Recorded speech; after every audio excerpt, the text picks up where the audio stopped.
अष्टावक्र गीता अध्याय 14 इंद्रिय विजय योग। अब विस्तार से सुनिए। इस अध्याय का विवरण इस प्रकार है। राजा जनक अब ज्ञान, वैराग्य और समाधि की सीढ़ियां चढ़ चुके हैं। वे आत्मा को जान चुके हैं, ब्रह्म भाव में स्थित हो चुके हैं और अब मुनि अष्टावक्र उन्हें उस अंतिम योग की ओर ले जा रहे हैं जिसे वे इंद्रिय विजय योग कहते हैं। एक ऐसी अवस्था जहां साधक की इंद्रियां अब उसका नियंत्रण नहीं करती, बल्कि साधक इंद्रियों का पूर्ण स्वामी बन जाता है। अष्टावक्र जी कहते हैं, राजन, आत्मज्ञान प्राप्त कर लेना केवल शुरुआत है, परंतु इंद्रियों पर विजय पाना यह दर्शाता है कि आत्मज्ञान कितना गहरा हुआ है। जब तक इंद्रियां विषयों की ओर खींचती हैं, साधक स्थिर नहीं रह सकता। मन बार बार उसी मार्ग पर लौटता है जहां इंद्रियां उसे आकर्षित करती हैं। सत्य की अनुभूति के बाद भी यदि इंद्रियां चंचल हैं, तो साधक बार बार मन में उथल पुथल अनुभव करता है। अष्टावक्र कहते हैं कि इंद्रियों की चंचलता तब तक बनी रहती है जब तक साधक उन्हें शांत करने का अभ्यास नहीं करता। जैसे अश्वों को लगाम देकर वश में किया जाता है, वैसे ही इंद्रियों को विवेक और सजगता के माध्यम से शांत किया जा सकता है। राजा जनक पूछते हैं, गुरुदेव, जब मैं जान चुका हूं कि सब कुछ माया है, जब मैं आत्मा में स्थित हूं, तो इंद्रियां क्यों फिर भी आकर्षित होती हैं? अष्टावक्र कहते हैं, राजन, जानना एक बात है और उसमें स्थित होना दूसरी बात। जब तक इंद्रियां बाहर के विषयों से रस लेती हैं, तब तक मन भीतर शांति नहीं पा सकता। वे समझाते हैं कि इंद्रिय विजय का अर्थ इंद्रियों को नष्ट करना नहीं है, बल्कि उन्हें केवल साक्षी भाव से देखना है, बिना उनके साथ जुड़ाव के। साधक को इतना सजग होना चाहिए कि देखने के पीछे कोई राग न हो, सुनने में कोई मोह न हो, छूने में कोई कामना न हो। जब आंखें किसी वस्तु को देखकर भी उसमें उलझती नहीं, जब कान कोई शब्द सुनकर भी प्रतिक्रिया नहीं देते, जब जिह्वा स्वाद लेकर भी लालायित नहीं होती, तब समझो कि इंद्रियां वश में आ गई हैं। अष्टावक्र कहते हैं, यह अवस्था केवल अभ्यास से आती है, वह अभ्यास जिसमें मन को हर बार लौटाया जाता है आत्मा की ओर। जनक धीरे धीरे इस सत्य को ग्रहण करते हैं। वे अपने भीतर की हलचल को देखते हैं और पाते हैं कि कभी कभी इंद्रियां ही उन्हें बाह्य जगत की ओर खींच ले जाती हैं। मुनि उन्हें बताते हैं कि यह स्वाभाविक है, परंतु साधक वही है जो बार बार अपने मन और इंद्रियों को आत्मा की स्मृति में लाता है।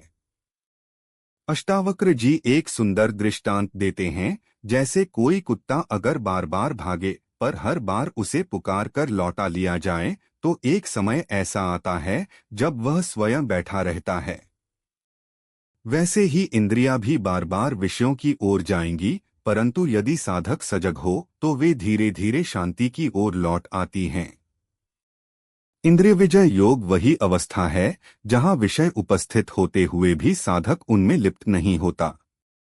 वह भोजन करता है पर स्वाद के पीछे नहीं भागता, वह सुंदरता को देखता है पर उसमें आकर्षित नहीं होता, वह शब्द सुनता है पर उनकी मोहकता में बहता नहीं। राजा जनक अब इस गहन अवस्था को समझने लगते हैं। वे पूछते हैं, गुरुदेव, क्या यह संभव है कि इंद्रियां बिल्कुल निष्क्रिय हो जाएं? मुनि उत्तर देते हैं, नहीं राजन, इंद्रियां निष्क्रिय नहीं होती, वे तो कर्म के माध्यम हैं, परंतु जब मन इच्छाओं के जाल से मुक्त हो जाता है, तब इंद्रियां केवल कार्य करती हैं, बिना बंधन के।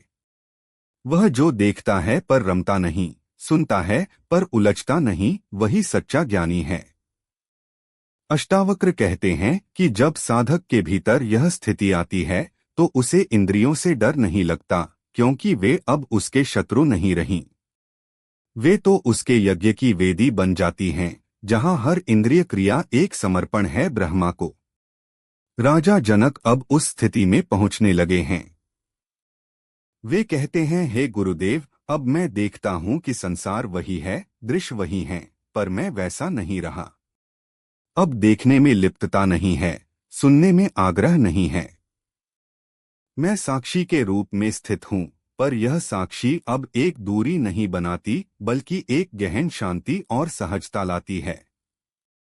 अष्टावक्र जी अंत में यह उपदेश देते हैं, हे राजन, जब साधक की इंद्रियां विषयों को देखती हैं और मन उन्हें केवल साक्षी रूप में ग्रहण करता है, तब वह मुक्त है। इंद्रियां अब न तो बंधन का कारण हैं, न तृष्णा का स्रोत। वे अब ब्रह्मा में लीन हैं, वे भी उसी सत्ता का भाग हैं। इंद्रिय विजय योग यह सिखाता है कि साधक को संसार से भागने की आवश्यकता नहीं, उसे केवल उस स्थिति में पहुंचने की आवश्यकता है जहां वह संसार को भोगते हुए भी उससे असंपृक्त हो। यह अवस्था ही पूर्ण समाधि की भूमिका बनती है और ब्रह्म ज्ञान को स्थायी करती है। इस प्रकार अष्टावक्र गीता का 14वां अध्याय इंद्रिय विजय योग हमें वह गहन समझ देता है जिससे साधक अपने इंद्रियों को नियंत्रित नहीं करता बल्कि उन्हें पूर्ण रूप से स्वीकार कर साक्षी भाव से देखता है। जब इंद्रियां अब बंधन का कारण नहीं बल्कि आत्मा की सेवा का माध्यम बन जाएं, तब ही वह स्थिति आती है जिसे योग, मुक्ति और ब्रह्म भाव कहते हैं।